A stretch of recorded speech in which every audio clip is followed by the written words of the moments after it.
What's up, guys? I'm Sir Nose Hoops, back today with another video. And today, I am here to discuss Cade Cunningham and his breakout season. Cunningham is averaging 24, 7, and 9 on 46 from the field, 39 from 3 on about 5 or 6 attempts. So that's a pretty good volume with really great efficiency. And then 79 from the line, which is actually his career low. But without further ado, today we are going to be talking about how Cade Cunningham is broken out. And before we do that, don't forget to leave a like, comment, subscribe. We're 30 subs away from 1K. I know we can hit that before 2025. So share this with a friend if you know any Cade Cunningham fans. Shout out to my guy, Codeine. I know you're a big Detroit guy. So let's get right into it. So coming up here, the first thing I want to talk about is Cade scoring. I think that's the most important part because this offense has already, I think, been drastically better from the fact they actually got shooters. But I love here, right? He just gets that little bit of separation between him and Garland, and he's able to then get to the basket. And again, I like that Cade's found a way to make his game simpler, right? He gets Dean Wade on him one-on-one, but notice the spacing, right? Before I talked about in my, rebuild reports, how Detroit always looked so crazy because there was zero spacing. Because at this point last year, the whole Cavs team would have been shrunk, but they can't. You can't leave Tobias Harris open from 3. Tim Hardaway Jr., you can't leave open from 3, right? So at that point, the court's more spaced out. But then he just gets to rise up and over the top. And I think that's so important, right? Because I think Cade breaking out to being a more aggressive scorer is going to be key. And again, I like his ability to just catch and shoot. He's not having to create everything off the dribble or off the bounce. He's able to then attack and create for himself. And then he's going to get Isaiah Stewart here. And he does a really good job here because he sends him on the way. So Jared Allen goes along with him, right? So then at that point, it's just him and Niang one-on-one, which is just really smart basketball, right? Like, I like that he waves him on basically to roll. And that way, again, Jared sticks with him and gets the easy bucket, right? And they're competing with a top team in the East, or at least the first team in the East record-wise. And I love here, too, this little action that happens. You see Cade, right, fakes, does a double cut. Donovan's too slow to catch up to it. Mobley's all the way sunk over. And he just goes to the little float, right? He doesn't make it easier for Mobley by running right into him. He instead decides, I can float this right here, and I've got something much better to work with. And again, now he gets Garland one-on-one. And I love his use of his height and his size, pause, and how to use that to his advantage, right? Garland is significantly smaller than him, doesn't have that toughness, gets the and one, and now, right, the team is back in the game.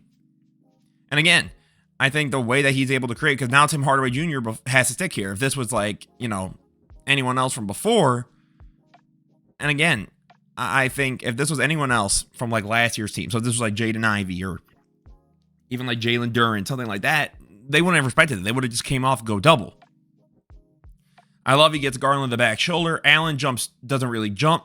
So Cade does a great job of working it off the glass and right into the paint, right, for the tying bucket.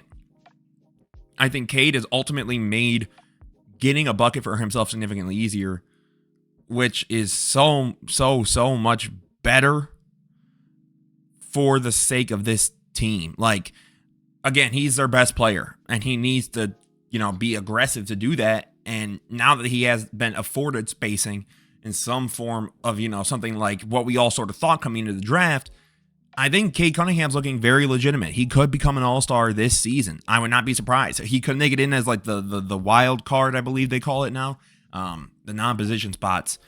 And I think Cade's been playing at a really, really good level, having multiple triple-doubles, right? And again, the scoring output I think is important, the catch and shoot ability, and then always fighting for the next play, right? Down and in, right? Never giving up on a play is going to be important for this team. I love that it doesn't matter the size of the guy he's at next to him, so he takes Dean Wade to the post. Allen comes in too late, gets the lay-in. But now that we've talked about the scoring output of Cade Cunningham, let's get into the playmaking. And I think the most important thing here, right, is Cade Cunningham was always sort of discussed about as a really good playmaker, but the issue here has always been he's never, again, had the proper, I guess, setup, if you want to call it that, for this team. So we're going to get into how Cade Cunningham, I think, has really not even grown as a playmaker, but I think he's starting to finally show everyone what he was about. Because I even had doubts, right? So Cade gets here, easy read. Again, old Pistons, right? They probably could have gotten away with this, and it would not have mattered. But this is not that Pistons team anymore. Ivy gets the bump, and now Cade can go in transition, which is, this is a perfect pass for Harris, by the way, just to like get that little bounce ahead so he could just keep running and leak out and not really have to worry about anything of the sort. And again, Cade, transition. I think that's the biggest thing, is that Cade, a big part of it was transition. That defense was never that good. And when their defense was never that good, some of these easier assists could never be shown. And I like that he's become a better transition playmaker, even though when he slows down here, I love the way he slows it down, because he goes from slow to quick in a way. He slows it down so Mikal sort of stops, right? Because Mikal's been because Cade's been, again, a 39% three-point shooter this year. So he can't just completely sink off of it. So instead, he waits, he bounces it up. Ivy gets the easy assist, right? Or the easy layup, my apologies. And I think, again, then we get to the half-court setting. And again, he worked better with spacing. I think his ability to penetrate and attack the paint and then get to dish it out has always sort of been his biggest strong suit. But even then, you get stuff like this, right? Like, this is a beautiful pass, right? Coming off the downs, the pin down here for Isaiah Stewart, all the way out, basically, from Malik Beasley. Turnaround three, time's running out, right? I think moments like this, and then you get this, right? He slows it down. I like this because the hang time. He waits, dumps it right down to their rookie. And again, this team will go as far as Cade does. So I think the reason that they even look anything competent is because of Cade Cunningham, right? I like that he gets the ball up here. He waits. He then sees that his man stays, sunk on the corner, Hardaway's man.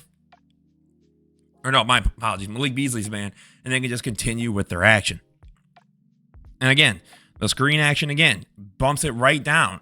I like that. Again, I think what Cade's also been doing really excellent that I don't think a lot of people talk about. I talk about it on this channel a lot. Patience. I believe the patience of Cade Cunningham has been extremely crucial. I think that his letting a play sort of grow and develop in time has made him look even better, right? Because he waits for the center to come over. OG can't really get over there in time. Then Durant gets an easy bucket. I think that Cade when he plays with patience, I think is when he's at his best.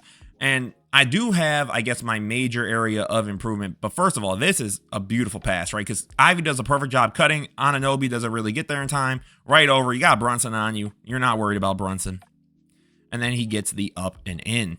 And I think that's really important. However, since we are on the talk of Cade Cunningham as the primary ball handler, I do have one negative, and that is his turnover / sometimes I think he just gets too much in his head and puts too much pressure on himself. So let's get right into that. So I do not want to use this opportunity to just completely dunk on Cade Cunningham again. This is about his evolution, his breakout to possibly being a star player. But I think it's important to be realistic / also discuss where a player can get even better. Because I think if Cade cuts down those turnovers, one, I think he'll probably get even more. So at that point, he's averaging like a double-double. And two, I think it'll help at times when the Pistons offense gets really slow to maintain some form of pace, right? So Cade's going to get the ball here. You got 7 seconds. He attacks. Beasley calls over. I think I can't really tell if he was going for the lob. You could have pivoted, maybe waited and then got that pass out, but I think this is just a poor pass selection or timing, by Cunningham. And again, I think at times there's only so much you could do. And again, here, right, he loses the ball. And I think that's the thing. His dribble at times, he gets really lost in his dribble. Because even in this Milwaukee game, there's a lot of times where he gets like the ball like poked out, lost, has to pick it up, tries his best to get somewhere, but it doesn't really work out. And then he just completely, I think some of this is for sure a sell by Gary Trent. But even then, I would have probably dumped this down if you could have, right? And it's a good sell by Gary Trent. But again, you got to be careful, right? You're throwing your forearm basically into him. And then he just puts way too much on this one. Like, this is just like, I'm not really sure why he just threw that nearly out of bounds. Like, that's just a bad pass, right? And this is in clutch time. This is when the game's tight, things are close, and things are going to get a little nasty. But I also wanted to point something out to you guys and why stats matter, but you also need to take a look into some things, right? So For example, in this Milwaukee game, Cade Cunningham has been attributed with 6 turnovers. And you might say, oh, well, that's a lot, Emster. Sure, but let's look at these first 2 and tell me why these are his turnovers. So Duren sends the screen, right? Throws it up. Duren is, by the way, the one who at that point has the ball, loses it, but that's a Cade Cunningham turnover, right? And then one of these turnovers, he also gets basically a last-second heave that he just sort of throws down. And, right, it's like, okay, so he really had like 4, which at that point you're looking at his game a little bit differently. And I think that that's important to remember. Now, I do think at times, again, Cade's handle can get a little bit tighter. I think at times it gets a little loose. It gets all over the place, especially when he's trying to drive downhill and bodies sort of sink in on him. And then he just sort of coughs the ball up. And it either then has to go to a jump ball. He then puts up a poor shot. They kind of get all over the place. I think at times, right, and I think that's kind of goes to my point. Cade's at his best when he's patient. And at times, he does not really play patient. And that's not going to work for him. And then ultimately, the final thing I want to talk about with Cade Cunningham is his defense. He's averaging about a steal and a block a game. But I think it would be disingenuous to not sort of show some of these efforts that he takes, right? So he's going to fight here with the screen with Poole. Or not, my apologies, with Carrington. But I love here, so Cade's in what we call like a stun spot, which is basically where he could come over to help, right? So he comes over, snatches it from Poole because Poole loses his handle. But at the same time, right, just to continue the point, he can then cut over to Carrington if he tried to get up the 3 ball. So he goes to his stun spot perfectly, and then he gets the ball over in transition. Now they lose it here, but again, right, Cade's at his best in transition. And even here, right, now Cade's got Kuzma on him. And he tries to drive right into him. But he waits, pokes it out of there, right? Because he goes to gather, and Cade just does a great job of intercepting that gather and cutting it off. And again, I think that's important. I think he is not a cone on defense. He's not a complete liability. He's not one of those point guards where, okay, we got to get a bunch of guys down, but now we can mask him. I don't think he's necessarily Drew Holiday out there, but I wouldn't look at him like a Luka. Like, I'm not looking out there like a Trae Young, and I'm like, okay, let's switch it to get on the Cade. I don't think so. I think that would be a little bit absurd to discuss. Right, this here is just a terrible pass by Brogdon, by the way. But again, Cade gets going in transition. Cade waits, right? Gets it over. One more, and then he goes to cover this man in the on the wing. Loses the handle, right? But Cade does a good job of pressuring him here because he goes right into Cade's hand, so Cade is able to poke it out and then start to drive into transition. And then right here, right, Cade does a great job. He fights for it over everybody else, kicks it out to the man for 3, and that's what we get. I think at the end of the day, Cade does a really good job of fighting on both ends of the floor. So I'm curious, do you guys believe in Cade Cunningham as a franchise piece? Do you think that his team was always just completely terrible and he just needed something like this where the second you give him a little bit of spacing, he looks like an all-star caliber player bare minimum, could possibly break into a star or superstar in the future? As always, guys, this was Emster No Hoops. Don't forget to leave a like, comment, subscribe. Let me know what you think about Cade Cunningham. And as always, have a great rest of your day, guys. Peace out.